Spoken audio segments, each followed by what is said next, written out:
Hi, James here. So this is the PLC program. I just wanna be quick with this, since I have to show you guys the video too. But here's like a quick brief explanation on the logic.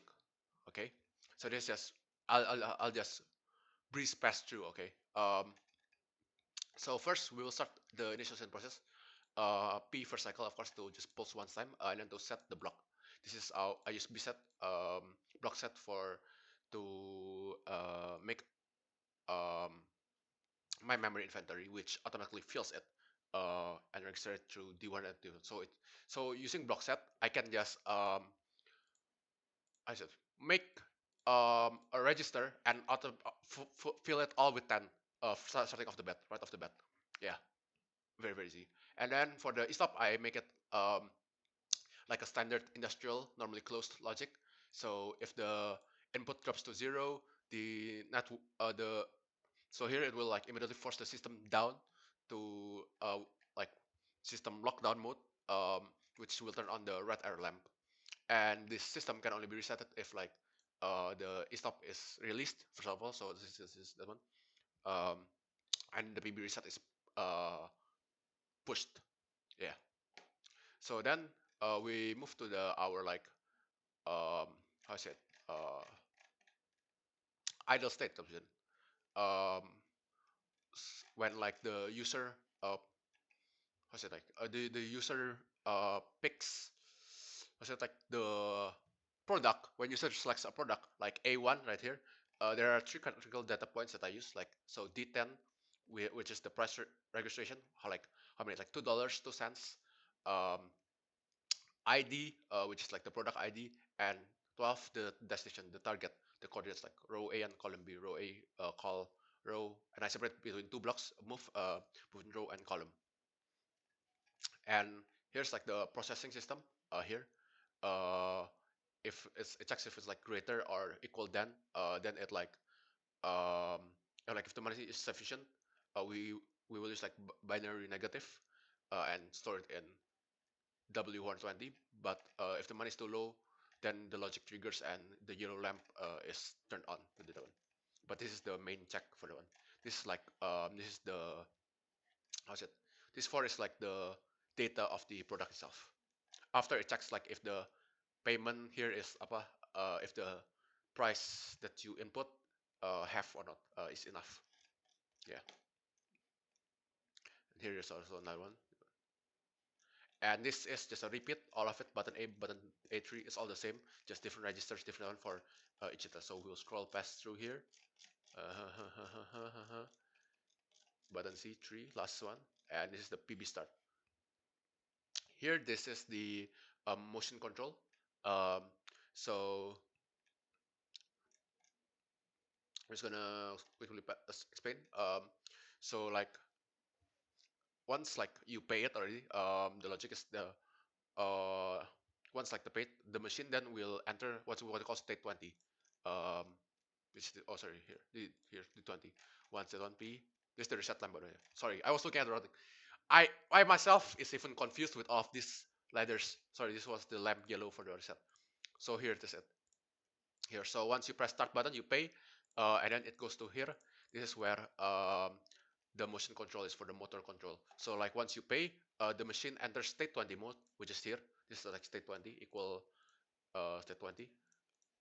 Using the target coordinates we saved earlier, that the one that like for each button have row 1, row column 1, yeah.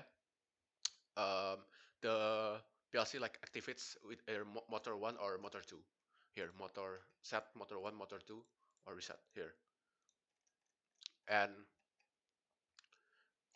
and the motors like stay latched on until the specific limit switch for that row or column is triggered. Since there's it's like the normally closed and closed system, that's like the latching and limit switch. And this is like all rows, all combination here. And here I also included a safety timer. If the motor fails to reach their sensors within 3 seconds here, um, the system triggers the error code 20 N20 W200 for the address register. And then moving on to our piston pushing and dispensing. So here we say it's state 30. It's like the next step. Um, So here the piston extends. We wait for sensor 8 to confirm full extension, which you press manually, and and then you move to state 40. Um, but also there's also still the timer here, which is for the what's it the error 2. Same as well. It's the same logic. So if it is successfully moved, then you will move to state 40. But if it doesn't, the timer here after 30 seconds it will turn on and it will output error. Yeah. And then there's R reset 2 for that one. Um, Next is our this is also S7 retect, the same that one as that one.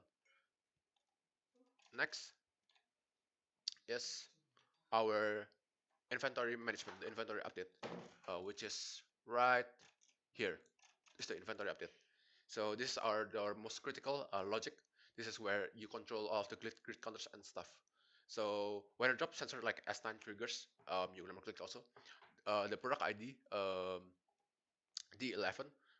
We start at the very beginning because the D11 is like the register. You remember? Where we the one is like the register for all of our product IDs.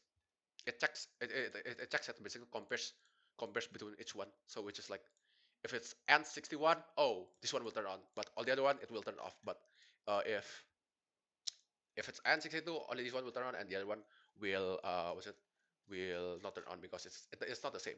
That's why it's an equal. It's a comparative number. So this like ensure like we only reduce the stock of the specific item that we purchased. This one. And the add symbol here is crucial because it prevents like a misinput because this shift add specifically ensures that there's only one pulse coming out. So it minus by one only. Yeah. And then here we have our homing system, um, where it puts for like what's it like if it doesn't like go back in this basically if like the machine what's it like after like oh yeah you got your item the crane goes down to drop it um the you then it will live apa ya after the state normally the what's it motor will uh go back to the home section in like S1 and S4 A1 but if it's not triggered then it will this is their timer 30 seconds and it will give out the output for homing 50 here 50 this is the sorry this is our this one if this is not triggered by 30 seconds then it will the 30-second timer here will make homing error output. Yeah. Okay. uh, I'm sorry if my explanation is quite fast. I'm trying to speed up through because this is already 8 minutes. Wow. So next is I'm going to show you the video for the that one. Here's the video. Yeah. It's quite fast. 2 minutes 39. I quite speed it up. And I cut out the use part. So this first like you okay. So the I'll explain the what's it? Startup program. You press first emergency toggle green. Okay, good. Then you press the reset. It will blink the ready button here, and then you press the A1, and then after that, the confirmation step is that when the ready button will not blink again, and then you just turn off the A again, and then you press start, and then you literally need to quickly move and press the correct sensors that passes because we don't have digital sensors, man. um yeah, so just showing you here, A1 start, click. Oh yeah, so since it's like already in the home situation, you don't need to press any more sensor, and then you click the sensor 8 for extension, sensor 7 to retract, and then you drop the sensor, and then it decreases the counter. Okay. And then next is what is it? It's start, M2 move, B2 move. Oh, error number 20 because we didn't put the correct sensor. So position error because the sensor didn't pass, didn't activate. Okay.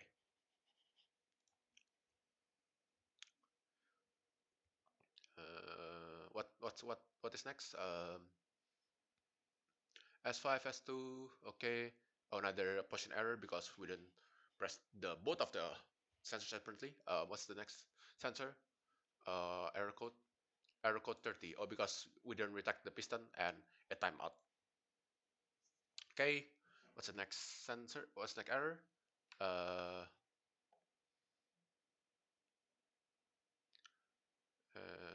B1. So, okay. S8, S7. Okay. Another retraction error. Okay. Oh, sorry. It's because we press S for N. It just the one. And then oh, error 40 because we didn't press the drop down button here, and we it at the okay. Oh, so this error how many? Because money is less than what the input number is. So here we will input probably like how many? Oh sorry, wait, did we missed it? What was it? Where was it? We missed it. Okay, 30, 40 here.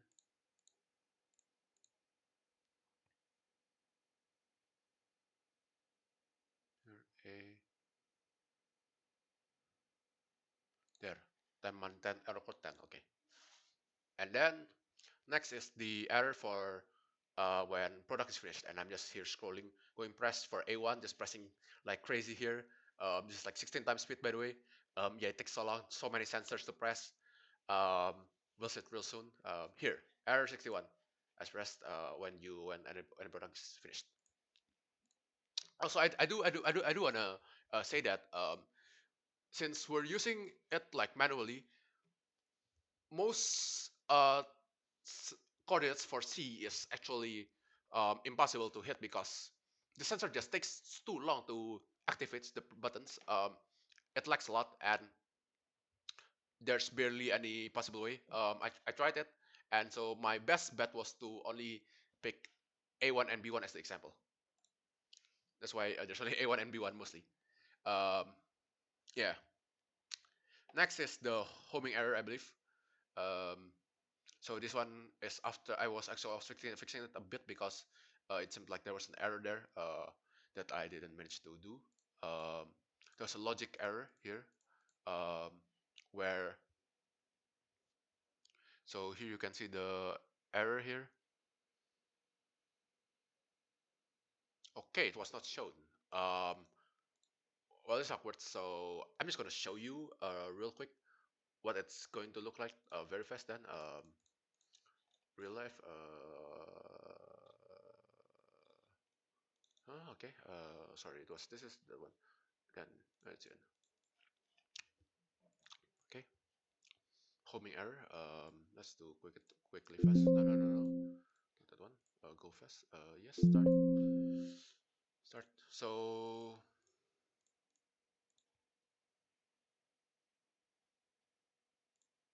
okay here. So this happens because when you don't click back the S1 as S4 because it returns right. So you basically just emergency reset. Click A1. Ready blinks off. Start. Oh, I forgot to insert the money. Okay, enter. Reset A1 start. Yeah, and click S8, S7, drop sensor, and it decreases, but I won't click the others and it moves up. Voila, that. Thank you for watching.